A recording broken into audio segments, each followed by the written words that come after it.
And I'm going to talk about the proliferation of women's sports and that much debated and discussed term, the Caitlyn Clark effect. One word to describe Caitlyn Clark. Amazing. Yes. A beast.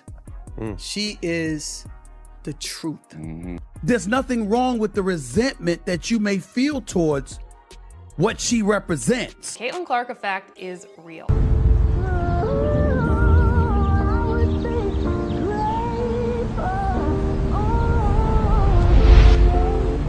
Picture an athlete running a whole sport without touching the floor. She is outshining LeBron, pushing billionaires to risk millions, and dragging a legendary brand back from the edge. All of that happens from the bench, injured, stuck watching instead of playing. How does that even make sense? 5 years back, this story would have sounded wild and unrealistic.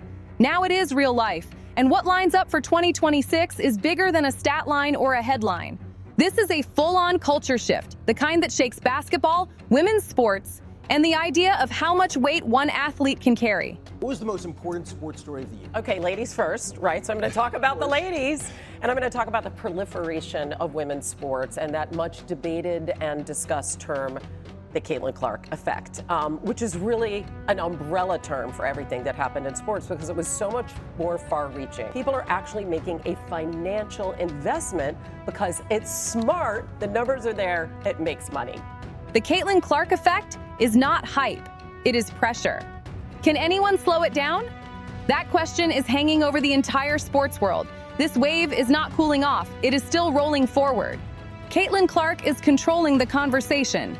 PSA just dropped their 2025 numbers, and people are still trying to wrap their heads around it.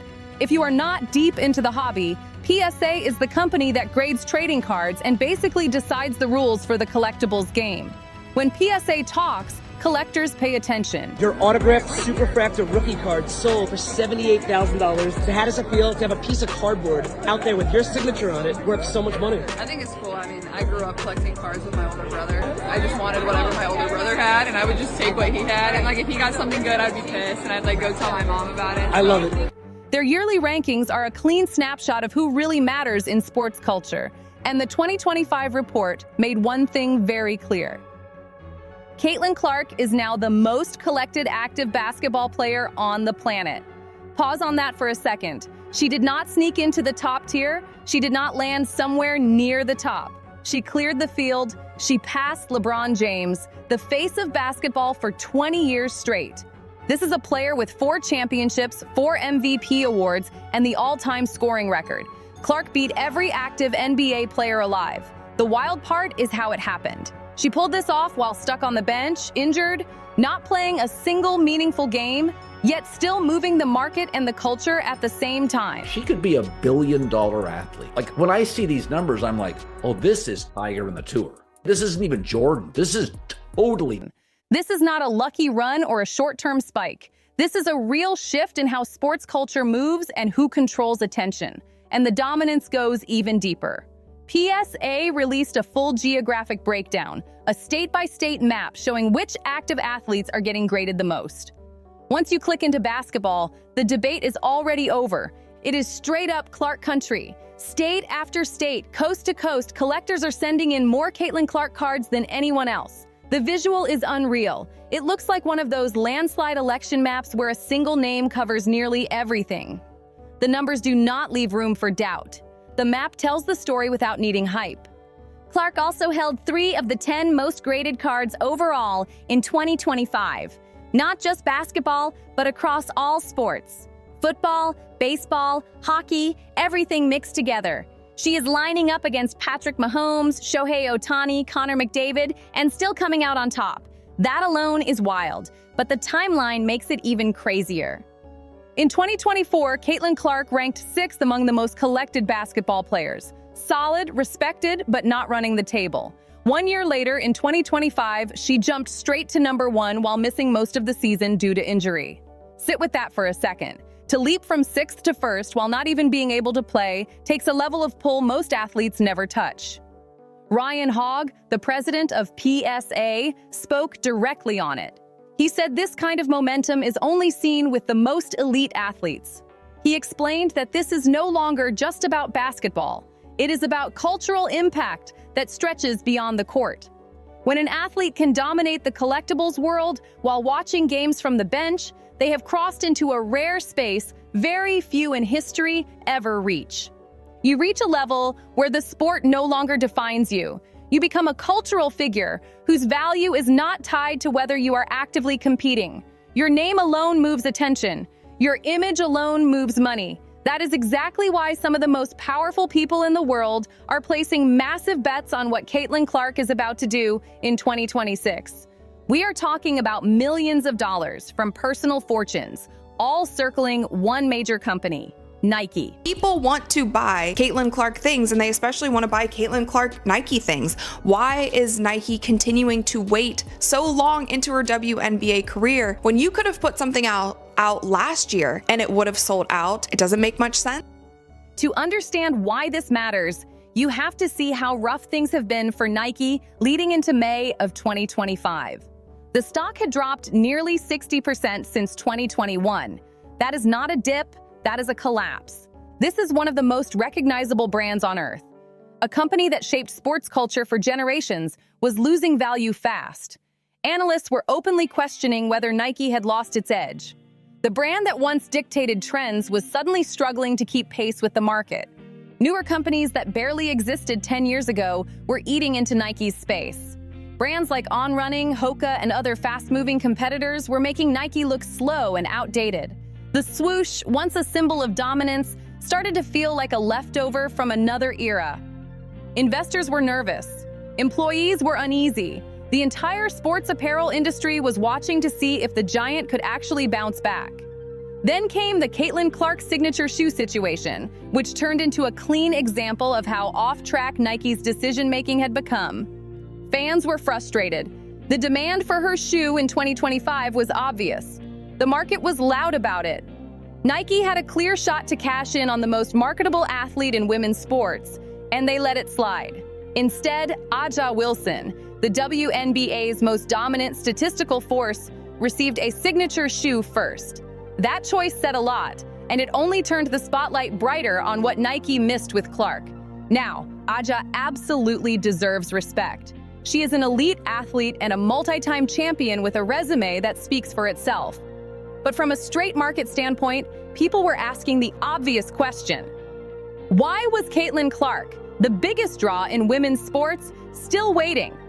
The player selling out arenas, boosting TV ratings, and driving non-stop attention was not the one getting the shoe everyone wanted to buy. No matter the reason, whether it was production delays, a bad strategy call, or Nike moving too slow through layers of corporate red tape, the outcome stayed the same. Fans saw it as another Nike misstep, another moment where the company looked disconnected from what the market was clearly demanding. For a lot of people, it reinforced the idea that Nike no longer had its finger on the pulse. That feeling only added to the belief that Nike's glory days might be behind them. The brand that once moved first was now reacting late. Confidence was slipping, and the noise around Nike kept getting louder. But this is where the story shifts in a serious way. Something has been happening quietly behind the scenes, and it should not be ignored. On December 22nd, 2025, Tim Cook, the CEO of Apple, made a move that raised eyebrows across the business world. He bought 50,000 shares of Nike stock. Put that into perspective. Tim Cook does not need risky plays. His wealth is on a level most people cannot even picture. He could sit comfortably on safe investments and never worry about returns again. When someone like that, with elite access to data, advisors, and market insight, puts millions of personal money into a struggling brand, it signals confidence. That kind of move suggests inside knowledge, deep research, and belief in something not yet public. And Cook was not the only one making a statement. Elliott Hill, Nike's CEO, also stepped in, purchasing roughly $1 million worth of Nike stock toward the end of 2025. Showed that CEO Elliott Hill bought about 16,000 shares of Nike. Somebody quickly do the math. Think about what that actually signals. A CEO betting on his own company with personal money is not a casual move. That is not something you do on vibes or hope. If you are running a company and you believe it is about to fall apart, you are not buying stock. You are selling quietly and protecting yourself before things get ugly. But Elliott Hill did the opposite. He bought in. He put real money on the line. That is a public show of confidence that cannot be spun or misunderstood. And now, the numbers are starting to back him up in a serious way.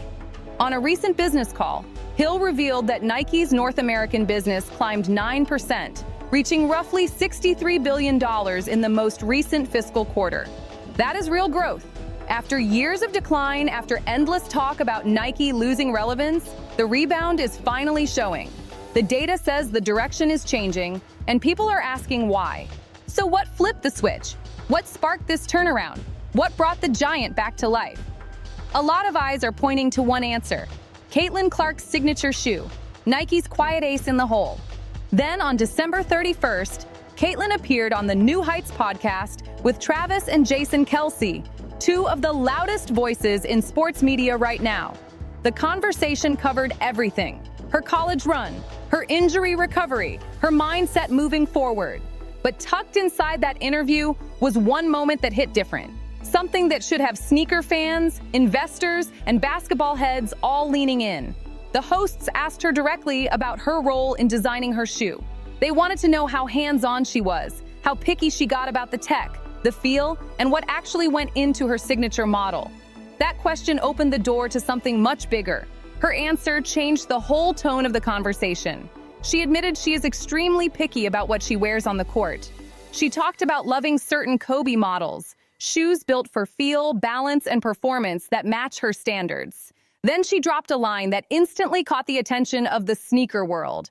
She said whatever went into her signature shoe had to match that level of tech, or beat it. And then she took it a step further.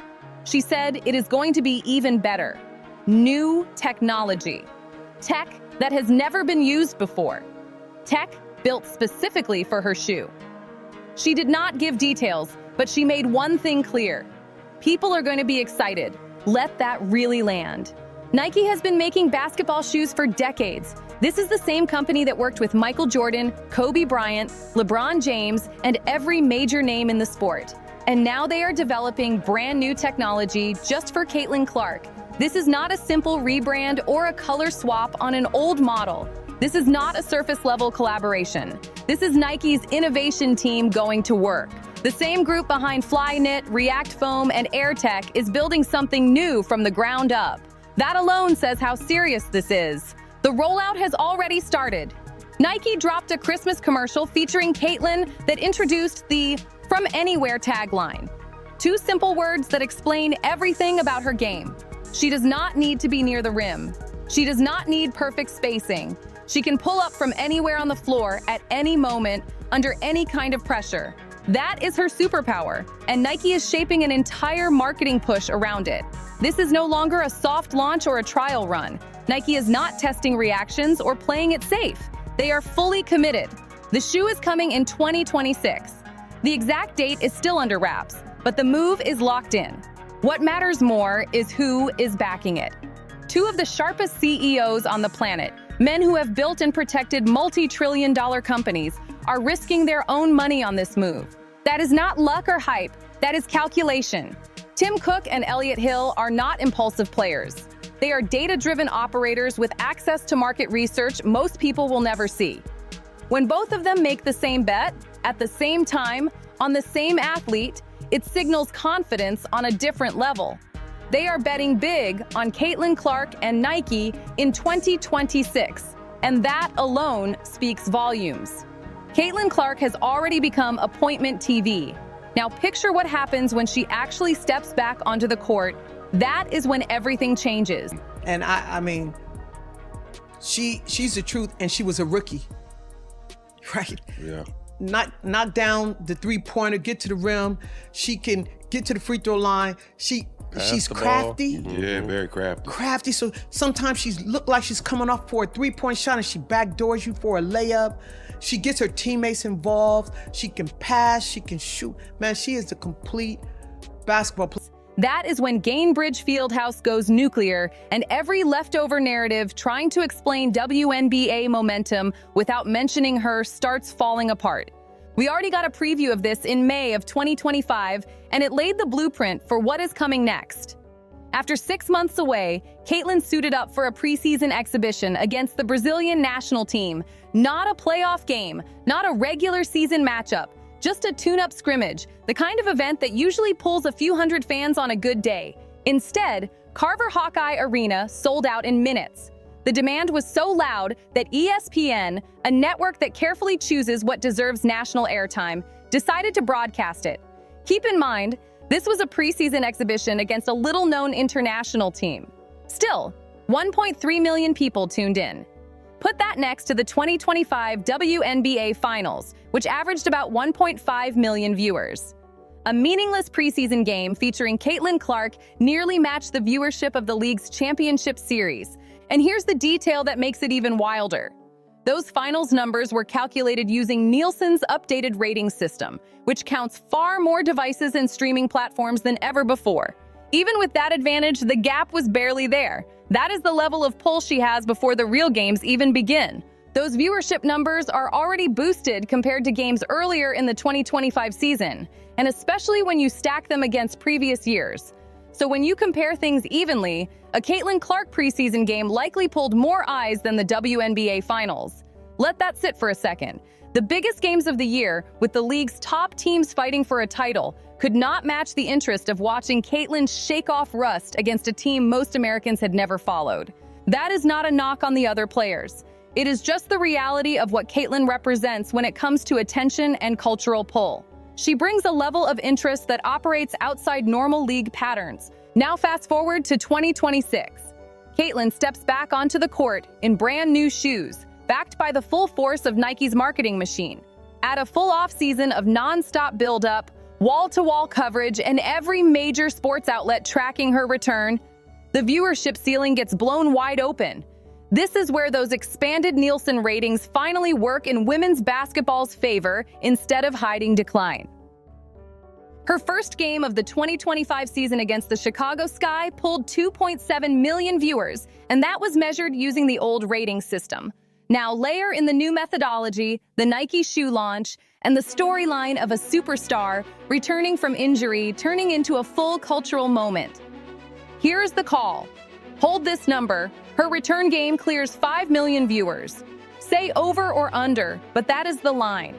5 million people tuning in for a regular season WNBA game would put her in the same lane as NBA playoff matchups. That is appointment television, on par with the biggest moments in basketball. How monumental is the Caitlyn Clark effect? Clark will make her regular season WNBA debut on Tuesday when the Indiana Fever take on the Connecticut Sun, and as expected, the game is already sold out. The Sun's first sold-out home opener since 2003. Ticket prices have skyrocketed. Courtside seats for this game are reselling for over $2,000 each. As for the rest of the league, the Las Vegas Aces and Washington Mystics have already moved to bigger venues to accommodate for the demand when Caitlyn Clark comes to town. The Indiana Fever have also become the most followed WNBA team on Instagram.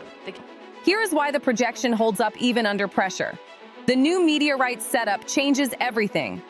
Games featuring Caitlyn are no longer regional or optional. They are national inventory. Networks are not leaving those ratings on the table again. The message is already clear. When she plays, viewers show up.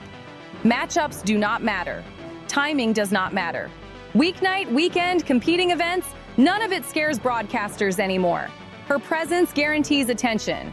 That makes her scheduled television, not hopeful programming. Fans who never tracked the WNBA before suddenly know the tip-off time. She pulls casual viewers into the same space as longtime basketball heads. That crossover is rare, and it is powerful. In 2026, with every piece aligned, that reach finally shows at full volume. Caitlyn Clark is not just riding a moment, she is driving a shift. The scale of it puts her outside normal basketball comparisons. This is not just about points or wins. It is about visibility, influence, and consistency across platforms. When you line up the signals, the pattern is hard to ignore. She controls the collectibles market while sidelined. She becomes the most collected basketball name in the country without logging minutes. Corporate leaders with access to elite data commit personal money tied to her impact. A legacy brand reshapes its innovation pipeline around her product. Broadcasters restructure coverage because her games outperform expectations. That combination does not happen by accident. It is not marketing spin. It is response to demand. The numbers follow her, not the other way around. At that point, the conversation shifts. She is no longer just a star player within a league. She becomes a connector between sports, business, and mainstream culture. That is the level she is operating on now, and 2026 is positioned to make that impossible to deny. Check the receipts. Preseason games turning into sellout events. Check. Social media timelines flooded every time her name trends. Check. Caitlyn Clark has crossed into a space that goes way beyond basketball and sits firmly in mainstream pop culture. This is not manufactured hype or a media fairy tale. This is the market talking in real time. Fans are voting with their money, their clicks, and their attention. Collectors are chasing her cards. Networks are paying premium rates to air her games. Nike is pouring serious research and development into her signature shoe. High-level CEOs are committing personal capital based on her pull. Every measurable signal of relevance is pointing in the same direction, and it keeps getting louder. At this point, Caitlyn Clark is not just an athlete. She is a standalone brand. She is a movement. She is living proof that women's sports can pull mainstream interest at the same level as men's sports when the right person shows up at the right moment. Talent, personality, timing, it all lined up. There were people who said it would cool off. They claimed once the novelty wore away, once fans adjusted to seeing a woman dominate the game in unfamiliar ways, the buzz would fade. That call aged terribly. The attention did not slow down. It multiplied. Others said missing time would stall everything. They believed stepping away from the court would break the momentum and push fans toward the next storyline. That did not happen either. Her absence did the opposite. The momentum kept building while she was gone. The proof is everywhere. Trading card demand climbed, executive investments increased, media commitments expanded. Every hard number shows the same truth. Her influence is not tied to box scores or minutes played.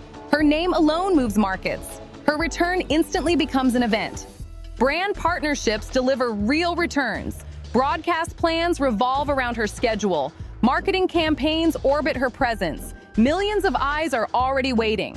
Everything is aligned, from the shoes to the screens to the storylines, and it all centers on one force, Caitlyn Clark. For some reason, this young lady is the one that people want to watch. And if you don't understand that, if you don't see that, if that's a hard thing for you to swallow, then I don't know what you're looking at. She is no longer just participating in the sport. She is reshaping the culture around it. She is rewriting the business model.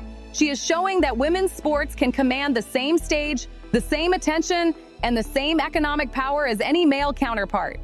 The real question now is whether the system can keep pace. Can leagues, sponsors, and media fully handle momentum at this scale? Because 2026 is not a finish line.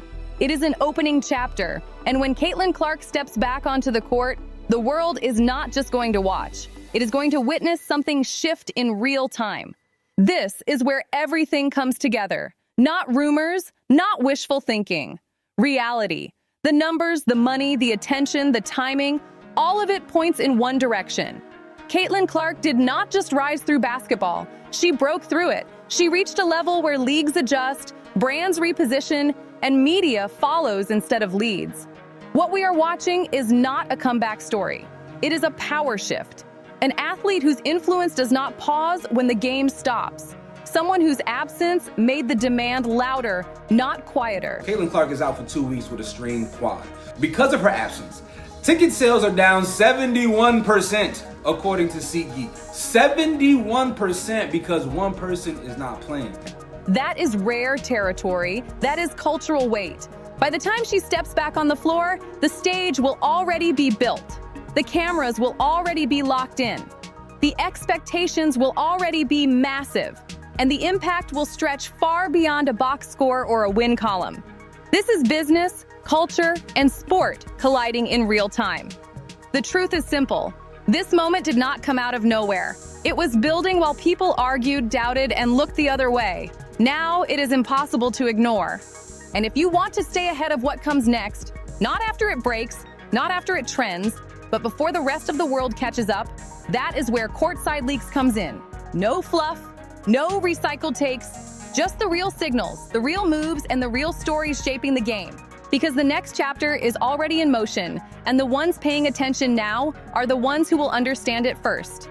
We've got every angle covered, every leak, every backstage twist, every moment they won't show you. Hit like, subscribe, drop a comment, and share this video. Stay locked in with Courtside Leaks, your home for the truth behind the WNBA headlines.